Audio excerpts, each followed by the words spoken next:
जय श्री राम मेरे कन्या राशि के प्यारे जातक जातिका, मैं हूं आपके साथ आपका अपना डॉक्टर राज मिश्रा और आपका अपना पसंदीदा प्रोग्राम मानस ज्योतिष ज्ञान, जिसमें मई का महीना आपके लिए कैसे व्यतीत होगा इस विषय को लेकर के आपके सामने उपस्थित हो। कन्या राशि का स्वभाव मैं जानता हूं। कन्या राशि का स्वभाव बहुत सुंदर है। किसी के लिए भी कुछ खराब हो, कुछ नुकसान हो, इस प्रकार का विचार कभी नहीं रहता है। लेकिन अगर हर्ट करने की बात की जाए तो जनरली लोग आपको हर्ट करते हैं। इस महीने खैर बहुत सारी सावधानियों की आवश्यकता है। कुछ चीजें बहुत अच्छी हो गई हैं। अच्छी क्या हुई हैं? 1 मई को बृहस्पति का आपके 9th हाउस के अंतर्गत आकर के गोचर करना, ये बहुत शानदार संयोग कहा जाएगा। स्पेशली जिन लोगों की प्रॉपर्टी इत्यादि सेल नहीं हो रही थी, उनके लिए बहुत शानदार संयोग है। प्रॉपर्टी सेल होने का, धार्मिक यात्रा करने का सुंदर योग बनेगा। प्रॉपर्टी खरीदने और बेचने का, वाहन खरीदने और बेचने का ये शानदार संयोग होगा। इवन अगर विदेश यात्रा को लेकर के बात करूं तो विदेश यात्रा की भी बड़ा ही शानदार संयोग आपकी राशि के अंतर्गत बन रहा है। एक और चर्चा मैं आपको इस कार्यक्रम के अंतर्गत बताना चाहूंगा। यदि आप अपने क्षेत्र में राम कथा, भागवत कथा, श्री रामचरितमानस की कथा का आयोजन करना चाहते हैं और चाहते हैं कि मेरे द्वारा वो आयोजन हो, मैं आकर आपके यहाँ कथा करूं, तो प्लीज आप हमें संपर्क कर सकते हैं। अच्छा, अब दूसरी कंडीशन इस राशि में क्या है?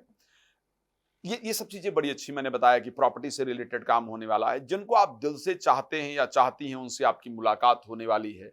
किसी अच्छे प्लेस पर आप विजिट करने वाले हैं। जिस जगह पर आप जाना चाहते थे, जाना चाहती थी, जहां पर आपकी इच्छा थी, तो वहां पर आपका जाने का योग बने, इस प्रकार की परिस्थिति है। लेकिन कुछ बड़े सावधानी की आवश्यकता है। सावधानी किस प्रकार की? 7th हाउस के अंतर्गत राहु, मंगल और बुध जाकर के विराजमान है। ध्यान रखिएगा, 7th हाउस में राहु, मंगल, नीचस्थ बुध जाकर विराजमान है। और इन 3 ग्रहों की परिस्थिति एक चीज बहुत क्लियर दिखाती है, भाई वैवाहिक जीवन में बड़ा उथल पुथल होने वाला है। सो पर्सनल लाइफ पर, स्पेशली मैरिड लाइफ, अगर मैरिड हैं तो रिलेशन को बहुत बेहतर रखने का प्रयास कीजिए।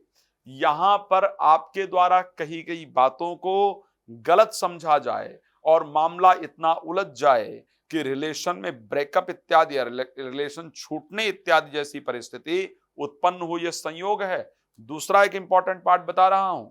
10th हाउस के स्वामी बुध नीचस्थ होकर के गोचर करेंगे आपके 7th हाउस में। प्रोफेशनल लाइफ में आपके द्वारा गुस्सा किया जाना या कुछ ऐसे शब्द यूज करना जिसमें आप कुछ और कहना चाहते हैं, सामने वाले या सामने वाली ने उसको कुछ और तरीके से लिया है, जिसके कारण आपके नाम को खराब किया जाए, आपकी बदनामी की जाए और उसके कारण आपकी प्रोफेशनल लाइफ में जॉब जाए, इस प्रकार का संयोग है। साथ में आपको जीरो से इस महीने दोबारा जीवन का शुरुआत करना पड़ेगा, क्योंकि 10 तारीख को बुध चले जाएंगे अष्टम भाव में। तो ऐसे कंडीशन में लाइफ को जीरो से दोबारा शुरू करना पड़े, इस प्रकार की कंडीशन आपके राशि में दिख रही है। तो बहुत सावधानी की आवश्यकता है जब हम कन्या राशि की बात करते हैं। तो कन्या राशि के लिए, क्योंकि कन्या राशि जो बनती है, अगर देखा जाए तो उत्तरा फाल्गुनी जिसके स्वामी हैं सूर्य, ध्यान रखिएगा, उत्तरा फाल्गुनी के 3 नक्षत्र, हस्त नक्षत्र जिसके स्वामी चंद्रमा है, 4 चरण, और चित्रा नक्षत्र के 2 चरण के साथ, यानी सूर्य, चंद्र और मंगल।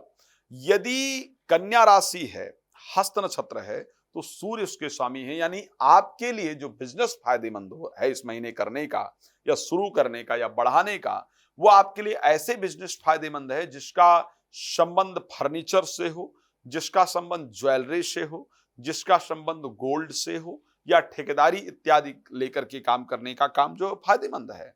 अगर हम बात करें कि किस प्रकार के सर्विसेज में जाना चाहिए, किस प्रकार के जॉब में जाना चाहिए, सो भाई साहब एडमिनिस्ट्रेटिव सर्विस से रिलेटेड जो जॉब हैं, जो किसी चीज को मैनेजमेंट से रिलेटेड जो जॉब है, जो कार्य है, वो करना फायदेमंद है।